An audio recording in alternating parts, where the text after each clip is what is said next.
put a smile on your face when you have a bit of a banter with him. But of course I constantly reminded him where he lived, but of course that never fazed him either.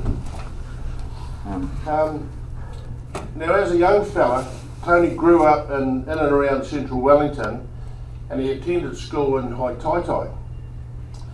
Now this is where Tony discovered a real passion for swimming, and he really did go on to become a champion swimmer. Now as we all know, with Tony's stature, he was a big strong guy, incredibly strong, and of course he was, as a result of that, went on to excel in distance swimming. Now when he was at school, this was identified by his coaches, and so what they did is they asked him to partner Maurice Mackenzie in what was to become a record Cook Strait swim. So he used to go all around the points, early hours of the morning, and of course he used to rock up, get his wetsuit on, get all the grease around all the seals on the suit and whatnot, to keep the cold out from the cold Cook Strait waters. But what had happened as a result of that is, of course, he got a bit annoyed with just the support, being the support person in there. So he decided to embark on it himself. So Tony took on the Cook Strait and achieved the feat, not once, but he swam it twice. So, that's a huge, huge feat. And of course, as we know, Maurice Mackenzie, or those that perhaps don't know, she was truly a champion swimmer, and she actually went on to achieve the feat 5 times. It wasn't until the dedication to swimming takes its time for those that are involved in that sport, so it was very, very difficult for him to do anything else. But of course he had a huge love of rugby, as we all well know, and it wasn't until he left high school that he took on playing for rugby for a short period. Now I think Tony was always destined for a life in the wool trade, and of course this was spurred on by the fact that Des' father was the branch manager at SGS Wool Testing Services in Wellington. So he's always had that, in the discussion all the way through. It was through Des' connections within the trade that Tony got to start working at Seaview Wool Scout. And of course that was under Alan Hush here, as quite a number of us all know old Hush. And Tony worked his way right through the ranks there to become Alan's 2IC in the 90s, and I think he achieved it, and he did a very, very good job. And of course, as a result of that, he became well known and a man that he was going to go big distances.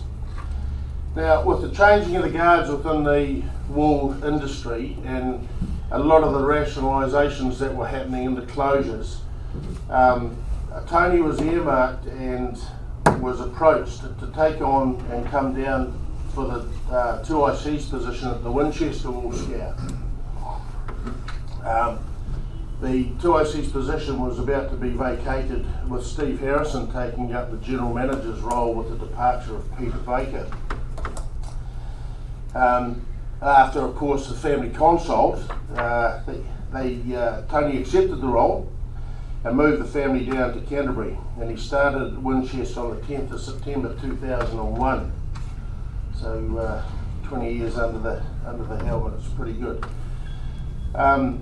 When Tony got down to the Scour, of course, as part of his package, he was given his first vehicle, and of course it was the big green Ford Falcon. And of course, the moment he got into that car, he turned into a true and true Ford man. Never looked back. Always loved those Falcons right to the end. And of course, his last Falcon, he actually turned around and bought back off the company, his black XR6, as we all seen him ripping around on that. And of course, it still sits beautifully polished up in his garage at his home. When the family actually moved down to South Canterbury, he didn't move into town or anything like that. He went on to find a batch down at the Rangitata Huts at the river mouth of all places. And of course, he stayed there for a number of years. Of course, he fell in love with the place and never really wanted to leave. So he was quite sad when he had to and moved back in closer to town. Of course, we've probably all heard after discussions with Tony that he had a huge, big old barbecue set up, and those barbecues now have become a thing of legends of what he used to describe, what he put on them. And all the locals down at the Rangitata huts would all flock around, and I think it would have been a heck of an exercise, and I can only imagine what they'd be like in the empty Heineken bottles floating around. Now, like all things mechanical, of course, scouring machinery has a finite life. And at the Winchester plant, it was getting a wee bit older. So the board made the decision to close the Winchester plant and move the business over and took over the plant at the Fairley site in Washtai. At that time, at that decision, a brand new wool scour was installed, and at this stage it was the last brand new wool scour to be installed in New Zealand. I think prices now be prohibitive, but I don't think we'll ever see a new wool scour built again. Now, with Tony's expertise, he was instrumental, of course, in setting up the scour, and it was commissioned in August 2004. Tony's elevation then to the general manager's role at the plant came soon after, in early 2005, when Steve Harrison retired early from the scour, and Tony never looked back from there.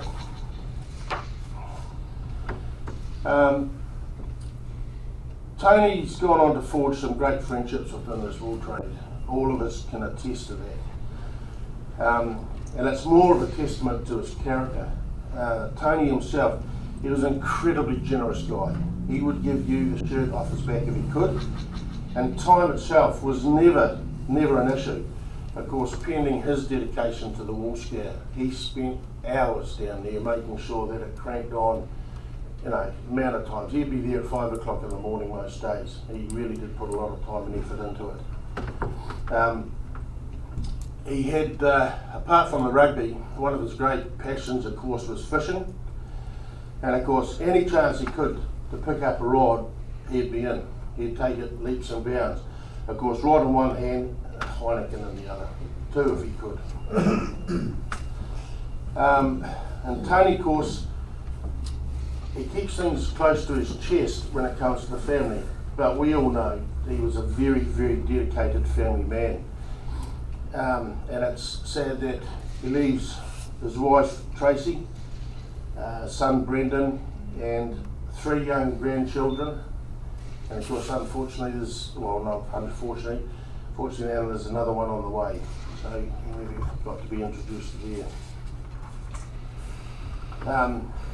He's going to be sorely missed. I know probably everyone in this room has had some sort of personal association with that. So I would encourage everyone to hang on to those memories. So on behalf of the wool trade, I would really like to extend our condolences to Tracy and the Maurice family, also to the whole of the Woolworks team in Timaru and the Hawke's Bay. And can I please ask everyone now to stand, take a moment of respect and reflect on the passing of Tony Maurice.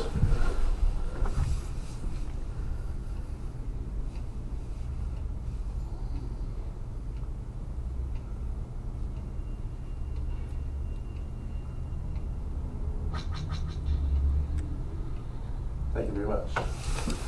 Thank you very much, Dave.